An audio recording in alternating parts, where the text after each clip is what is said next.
Señor mío y Dios mío, creo firmemente que estás aquí, que me ves, que me oyes. Te adoro con profunda reverencia. Te pido perdón de mis pecados y gracia para hacer con fruto este rato de oración. Madre mía Inmaculada, San José, mi Padre y Señor, Ángel de mi guarda, intercedan por mí.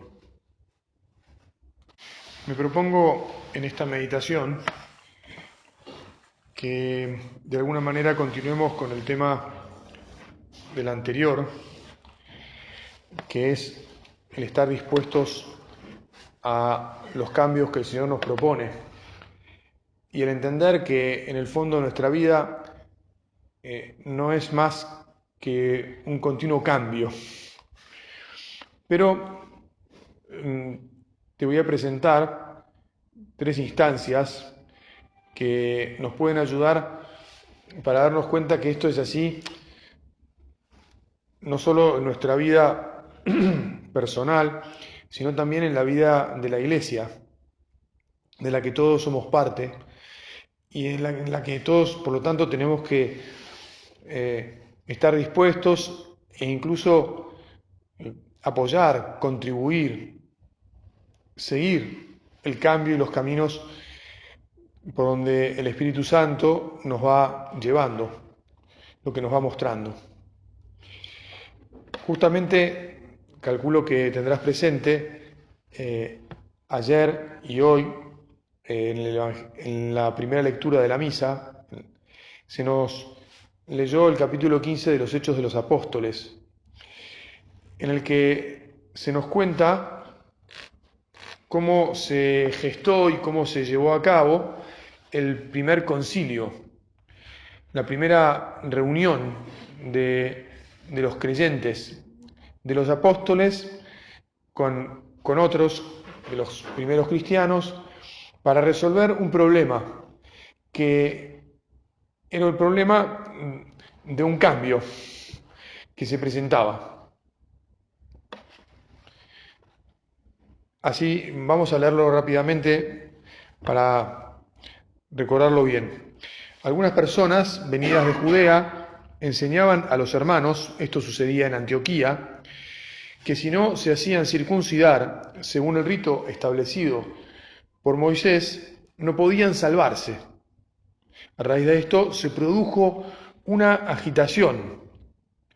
Pablo y Bernabé discutieron vivamente con ellos y por fin se decidió que ambos, junto con algunos otros, subieran a Jerusalén para tratar esta cuestión con los apóstoles y los presbíteros. Bueno, hasta ese momento, está claro, había alguna parte de los que adherían a la fe en Jesús, que seguían viviendo muchas tradiciones de la fe que traían de antes, que era la fe de los judíos, se habían convertido del judaísmo, y entonces, bueno, o sea, se ve que veían una continuidad, como de hecho hay, entre todo el Antiguo Testamento y el Nuevo, aunque supone también una gran subversión, como dijimos antes, creer en Jesús. Y para ellos entonces era necesario seguir cumpliendo con las costumbres que les había dado Moisés, que es obvio que muchas de ellas las seguimos cumpliendo, básicamente los 10 mandamientos. Pero se plantea un problema alrededor de la circuncisión, por el significado que la circuncisión tenía. Y porque efectivamente los que creían en Cristo, pero no venían del pueblo de Israel, no estaban circuncidados. Y entonces, ¿cuál era el signo que debían tener todos en común? Bueno, estoy más o menos rápidamente repitiendo lo que acabamos de escuchar, pero para que nos pongamos en situación y lo meditemos y digamos, y sí, la verdad es que aquí se produjo una gran agitación y Pablo y Bernabé discutieron vivamente, como dijo, sí, traduce vivamente. Es decir, no es que, bueno, charlemos un poquito, no. Vivamente, no dice que se agarraron a trompadas, pero hubo contraposición de ideas seria. Tanto que decidieron que iban a ir a Jerusalén para decidir la cuestión con quienes eran la autoridad. Y emprendieron un viaje largo, difícil, en el que de todas maneras, mientras iban pasando por Fenicia y Samaria, contaban detalladamente la conversión de los paganos, y esto provocaba alegría a todos los hermanos, que evidentemente eran hermanos que provenían de los judíos. Pero al mismo tiempo ellos estaban llevando a Jerusalén un mensaje disruptivo. Fíjate que el título que pone, aunque no sea tan importante, el título que pone en esta edición del Evangelio que tengo aquí, pero la controversia en Jerusalén es el título. Es decir, en nuestra vida como pueblo de Dios, bueno, ha habido desde el comienzo, porque esto no es que empezó a suceder muchos siglos después. Fueron a ver a los apóstoles, Pablo y Bernabé, todos contemporáneos de Jesús, ¿verdad? Fueron bien recibidos por la iglesia, por los apóstoles y por los presbíteros, relataron todo lo que Dios había hecho con ellos, pero se levantaron algunos miembros de la secta de los fariseos que habían abrazado la fe y dijeron que era necesario circuncidar a los paganos convertidos y obligarles a observar la ley de Moisés, lo mismo que decían los otros en Antioquía. Los apóstoles y los presbíteros le dijeron a todos que se vayan a su casa y se dejaran de molestar. No dice eso, ¿verdad? No. O sea, acá no hay ningún problema. No. Los apóstoles y los presbíteros se reunieron para deliberar sobre este asunto. Hay un problema. Y vamos a enfrentar el problema. No vamos a soslayarlo, no lo vamos a esconder debajo de la alfombra, no vamos a hacer como si nada sucediese. No, vamos a reunirnos y vamos a dialogar sobre el problema. Al cabo de una prolongada discusión, esto ya lo leíamos hoy, al cabo de una prolongada discusión, yo creo que esta palabra discusión la deberíamos entender como se entiende en inglés, más bien, ¿no? To discuss en inglés quiere decir una conversación sobre un tema, pero no que porque nos peleamos, sino porque cada uno expone pacíficamente lo que entiende sobre esa cuestión, digamos, ¿no? Está claro que alguno se habrá acalorado, pero lo que quiero decir con esto es que lo que reinaba no era, pienso, el afán de imponerle al otro la posición de uno, sino el de escucharse y de entender. Y sobre todo, escuchar al Espíritu Santo y entender lo que el Espíritu Santo nos está diciendo con lo que estamos conversando entre todos. Y la luz que arroja lo que dice uno y lo que dice otro.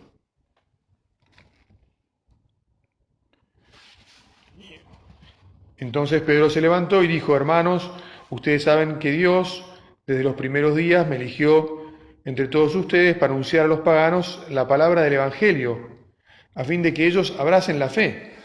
Pedro recuerda que aquel hecho, que ya ha sido contado antes en este mismo libro de los Hechos de los Apóstoles, ¿te acordás cuando fue invitado a ir a Jope porque había visto la sábana que había bajado 3 veces del cielo?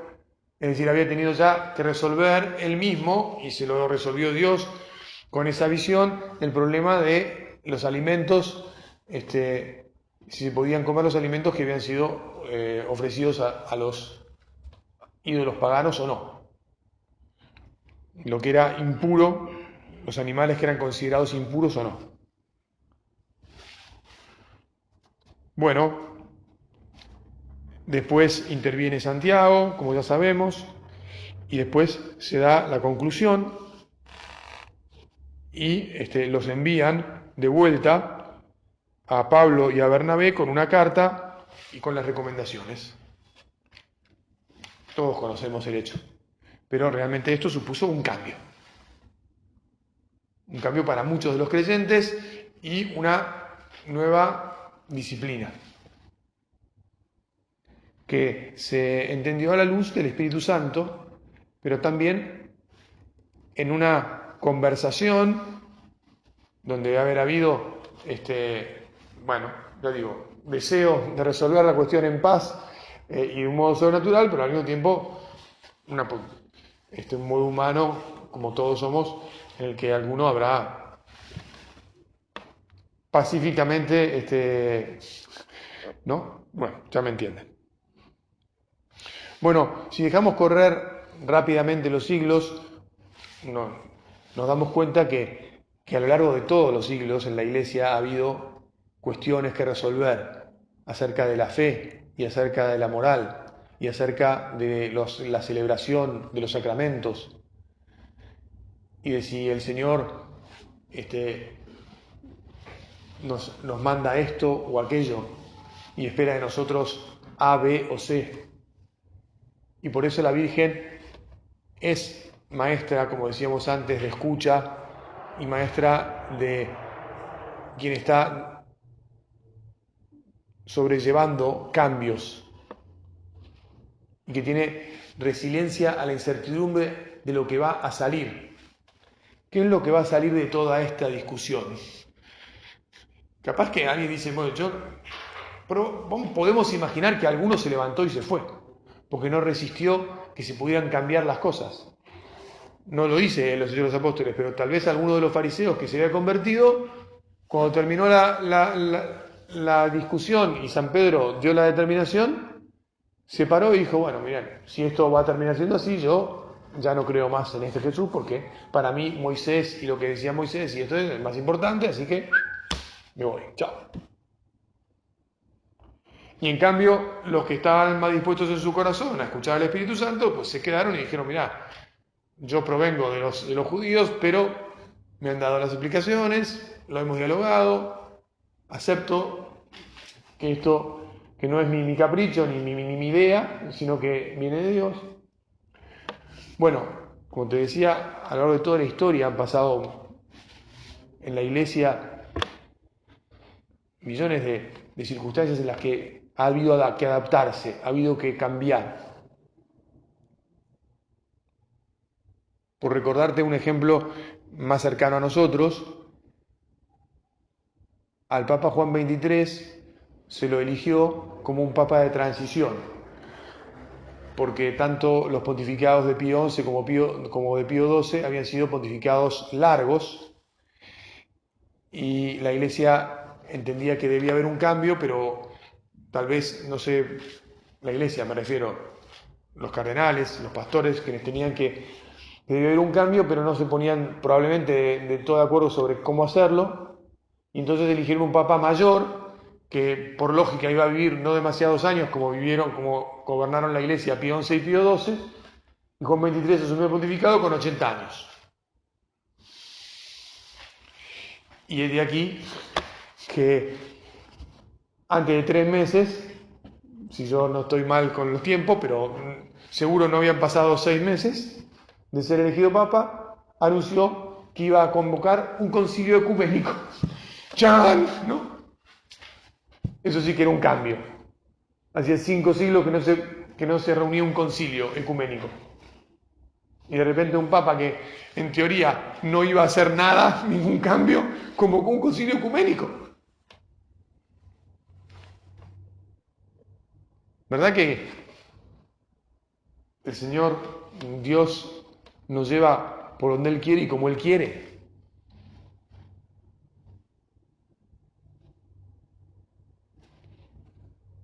Bueno, ya se ha escrito bastante sobre el Concilio Vaticano II. Hay quienes se han opuesto y han expresado claramente su oposición y se han terminado separando de la Iglesia por no aceptar algunas de las enseñanzas del Concilio Vaticano II. Hay quienes han modificado o cambiado, personalmente interpretado esas enseñanzas de la manera que les ocurrió para llevarlas a lugares donde no iban o donde no van, porque sigue sucediendo hoy. Y entonces están los que dicen, bueno, pero entonces este concilio ha servido para un montón de males, ¿para qué se reunió? Etcétera, digamos. Y lo que nos pasa en realidad es que tenemos que decirle al Señor, Señor, ¿por qué no te escuchamos a vos mejor? ¿Por qué no hacemos como la Virgen, que tuvo un corazón oreja, un corazón cabeza, un corazón ojos, un corazón con miembros, con piernas y con manos para escuchar, ver, meditar y después hacer todo lo que vos nos vas indicando? Incluso en la incertidumbre de ver entre medio que hay muchos que se desvían, que agarran para el otro lado, que deciden moverse de otra manera, ¿verdad? Bueno, así son un poco las cosas. Tal vez incluso yendo a algo muy actual, pero que no voy a evitar mencionar, porque además es especialmente sensible en nuestro país, porque el Papa proviene de aquí y lo conocemos. Hay muchas personas que les gusta mucho el modo en que el Papa ejerce el pontificado, hay otros a los que no les gusta tanto, hay otros a los que les gusta muy poco y hay algunos a los que no les gusta nada. Y en realidad lo que pienso que deberíamos hacer todos es decir, Señor, que sepa ver tu mano detrás de todo, que sepa entender muy bien que vos estás siempre dirigiendo a tu iglesia, que vos sos el que ha puesto al Papa y que nosotros como cristianos tenemos que quererlo, respetarlo, seguirlo en todo aquello en lo que el Papa debe ser seguido. Por favor, hincha de San Lorenzo, abstenerse, digamos así, digamos. Ya sabemos bastante bien cuáles son las cosas y cómo son las cosas, ¿verdad? Y entonces, bueno, Señor, que yo me disponga, que te escuche, que esté atento, que no me crea lo que no soy.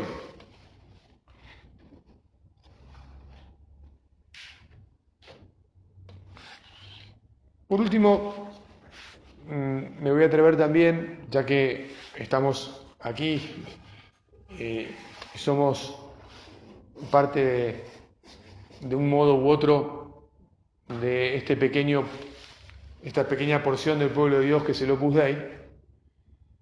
También nos damos cuenta que en el Opus Dei, naturalmente, hay y debe haber cambios como en todas las familias. Si en la iglesia hay cambios, en el Opus Dei también debe haberlos. Y tenemos que, insisto de vuelta, siguiendo el ejemplo de la Virgen, que nos muestra el ejemplo de Jesús y que sigue a Jesús, estar atentos, incluso disponernos positivamente, me atrevería a decir, meditar cuáles son las cosas que tenemos que cambiar para seguirlo más de cerca al Señor. Y como es obvio en la iglesia y como es obvio también en la obra, lo que no va a cambiar nunca son las verdades que nos enseñó Jesús. En el caso del espíritu de la obra, lo que no va a cambiar nunca es justamente el espíritu, la esencia que nos transmitió de parte de Dios San José María. Pero hay muchas otras cosas en las que tenemos que saber estar dispuestos a soltar los modos, las maneras en las que se encarnó el Espíritu en tiempos pasados, aún incluso cuando en esos años uno pueda decir, bueno, pero San José María vivió en esos años y las cosas se hacían así. El tema no es cómo se hacían las cosas en los años que vivió San José María, sino cómo es que San José María haría las cosas ahora. Pregunta que evidentemente supone incomodidad, supone adaptación, supone apertura de mente, supone un corazón abierto a escuchar, una cabeza dispuesta a pensar, unos ojos atentos a mirar y después también unas piernas y unas manos dispuestas a hacer.